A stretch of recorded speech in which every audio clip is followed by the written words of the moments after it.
Bismillahirrahmanirrahim. Before starting our lesson, I request you to please subscribe our channel and press the bell icon so that you will get an instant notification of our upcoming videos. Dear students, आज का हमारा topic है prefixes. सबसे पहले हम prefixes की definition को समझ लेते हैं। प्रीफिक्सेस में ये जो वर्ड प्री है, प्री मीन्स बिफोर यानी पहले। प्री किसे कहते हैं? पहले। फिक्स यानी ऐसी चीज जिसकी अपनी एक मखसूस जगह हो, एक फिक्स जगह हो, ना हम उससे उस स्पेसिफिक जगह से, मखसूस जगह से आगे कर सकते हैं, ना हम उससे पीछे कर सकते हैं। तो प्रीफिक्सेस जो होते हैं वो बेसिकली ऐसे वर्ड्स या ऐसे लेटर्स होते हैं जिनको हम बिफोर एसआई यूनिट्स जो हैं वो लिखते हैं। इसको हम इंग्लिश में डिफाइन कैसे करेंगे? Prefixes are the words or letters added before SI units। यानी prefixes वो words, वो अल्फाज या वो letters होते हैं जिनको हम ऐड करते हैं यानी लगाते हैं before SI units, यानी जो स्टैंडर्ड यूनिट्स होती हैं, सिस्टम इंटरनेशनल यूनिट्स होती हैं, उनसे पहले। तो prefixes ऐसे वर्ड्स होते हैं जिनको हम किसी भी क्वांटिटी में जो होती है स्टैंडर्ड यूनिट से पहले लगाते हैं, मेंशन करते हैं। फॉर एग्जाम्पल हमारे पास प्रीफिक्सेस की कुछ एग्जाम्पल्स हैं, जैसे किलो, मेगा, गीगा, मिली एक्सेट्रा। ये सब हमारे पास प्रीफिक्सेस की डिफरेंट एग्जाम्पल्स हैं। इनको हम आगे इंशाल्लाह फर्दर एक्सप्लेन करेंगे, डिटेल से पढ़ेंगे। What are the advantages of prefixes? Prefixes की एडवांटेजेस क्या हैं या प्रीफिक्सेस के फायदे क्या हैं? Number 1, it is very easy to evaluate measurements. यानी जब भी हम कोई मेजरमेंट लेते हैं और फिर जब हम उन डिफरेंट मेजरमेंट्स जब हम लेते हैं और उन डिफरेंट मेजरमेंट्स को जब हम एवेल्युएट करते हैं, यानी उनकी जब हम कैलकुलेशंस करते हैं, उनको कैलकुलेट करते हैं, तो जब हम मेजरमेंट्स को इन टर्म्स ऑफ प्रीफिक्सेस लिखेंगे तो हमें मेजरमेंट्स में या एवेल्युएशन में या कैलकुलेशन में जो है वो बहुत क्या होगी? आसानी होगी।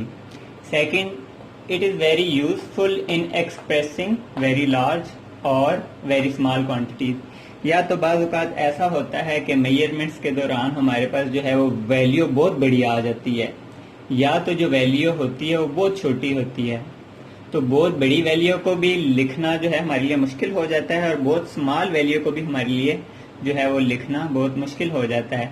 तो इसलिए हम फिर किस चीज़ का सहारा लेते हैं? प्रीफिक्सेस का सहारा लेते हैं, और उस वेरी लार्ज या वेरी स्मॉल मेजरमेंट को या क्वांटिटी को हम in terms of prefixes express करते हैं, जिससे हमें एवेल्युएशन में या कैलकुलेशन में बहुत आसानी होती है। तो एक इसका एडवांटेज ये है।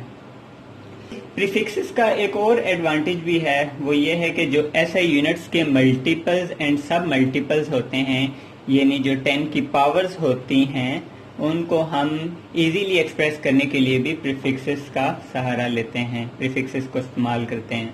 तो एक एडवांटेज इसका ये भी है। डियर स्टूडेंट्स, बोर्ड पर मैंने एक टेबल बनाया हुआ है जिसमें कुछ प्रीफिक्सेस जो हैं मैंने मेंशन किए हुए हैं।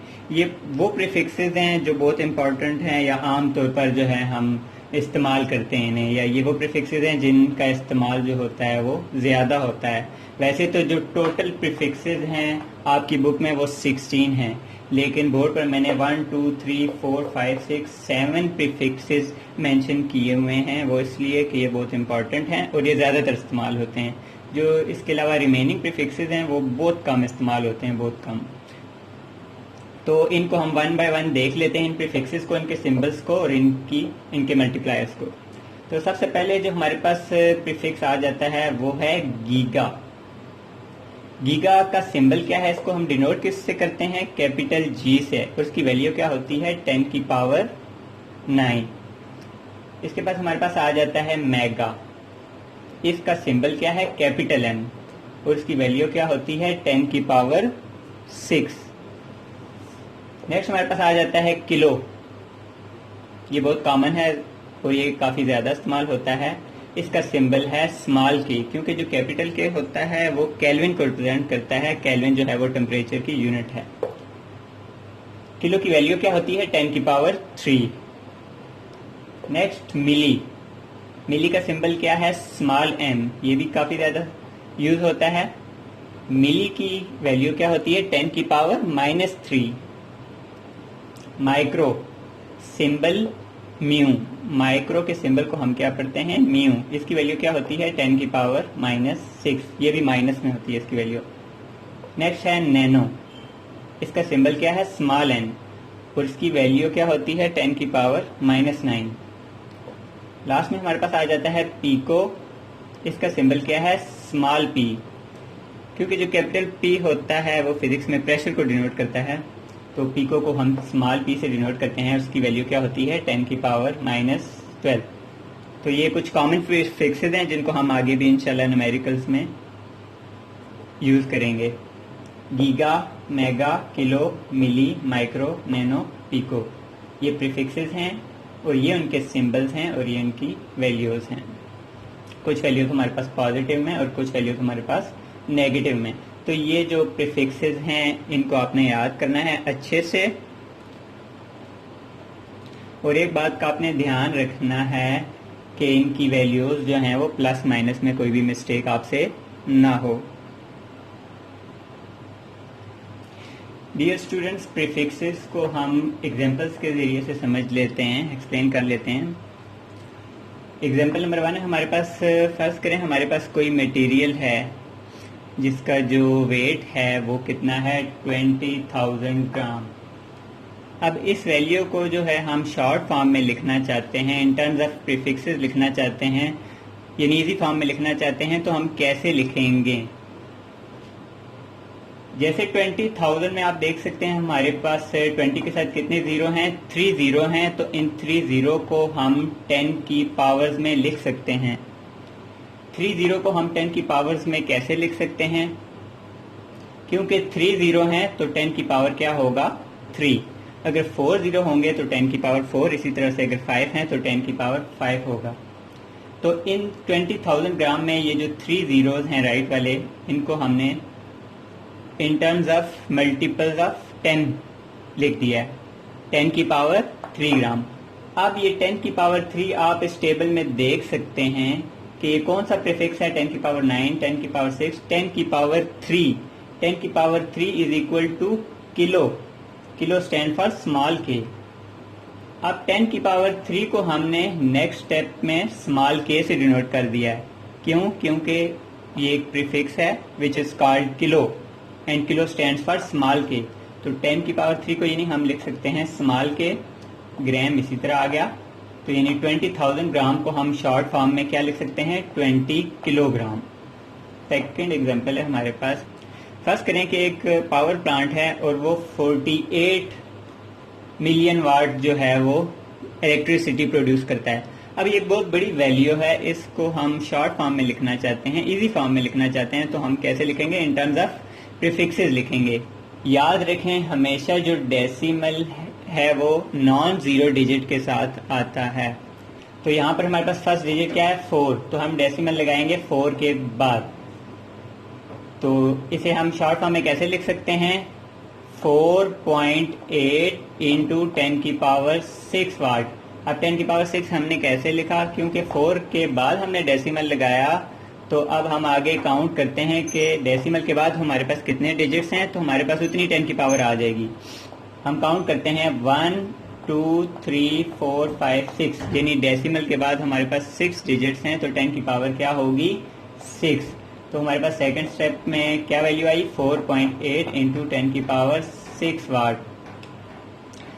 अब ये जो 10 की पावर 6 है ये हम टेबल में देखेंगे कि ये कौन सा प्रीफिक्स है। 10 की पावर 9, 10 की पावर 6, सेकेंड में हमारे पास ये आ गया 10 की power 6 which is equal to mega. Mega is denoted by capital M. तो 10 की पावर 6 को हम क्या लिखेंगे capital M which stands for mega. तो ये हमारे पास क्या आ जाएगा शॉर्ट फॉर्म में 4.8 मेगावाट। इस तरह से हमने एक बहुत बड़ी वैल्यू को इन टर्म्स ऑफ प्रीफिक्सेस जो है शॉर्ट फॉर्म में इजी फॉर्म में लिख दिया, जिससे हमें कैलकुलेशंस में आसानी होगी। यहाँ पर कुछ और बातें हैं स्टूडेंट्स जिनका आपको याद रखना बहुत ज़रूरी है, जैसे कि डबल फिक्सेस जो होती हैं वो कभी भी यूज़ नहीं होती। यानी प्रीफिक्स जो होती है किसी भी वैल्यू में हमेशा सिंगल यूज होती है। किसी भी वैल्यू में हम डबल प्रीफिक्सेस को यूज नहीं कर सकते। जैसा कि एग्जांपल 1 में हमारे पास 20 किलोग्राम है, तो किलो क्या है, ये एक प्रीफिक्स है विच इज इक्वल टू 10 की पावर 3। तो अब हम किलो के साथ कोई भी दूसरा प्रीफिक्स जैसे गीगा, मेगा, मिली, माइक्रो, नैनो या पीको साथ नहीं लगा सकते। इसी तरह से सेकेंड एग्जांपल में हमारे पास 4.8 मेगावाट है, तो इसमें हमारे पास जो capital M which is stand for mega, ये क्या है, प्रीफिक्स है। इसके साथ हम दूसरा कोई भी प्रीफिक्स नहीं लगा सकते। जबकि वाट क्या है, ये SI यूनिट है। आई होप कि आपको समझ आ गई होगी प्रीफिक्सेस को हम कैसे यूज करते हैं, इसकी क्या इम्पोर्टेंस है और कैसे हम वेरी लार्ज या वेरी स्मॉल क्वांटिटीज को इन टर्म्स ऑफ प्रीफिक्सेस जो हैं वो एक्सप्रेस करते हैं।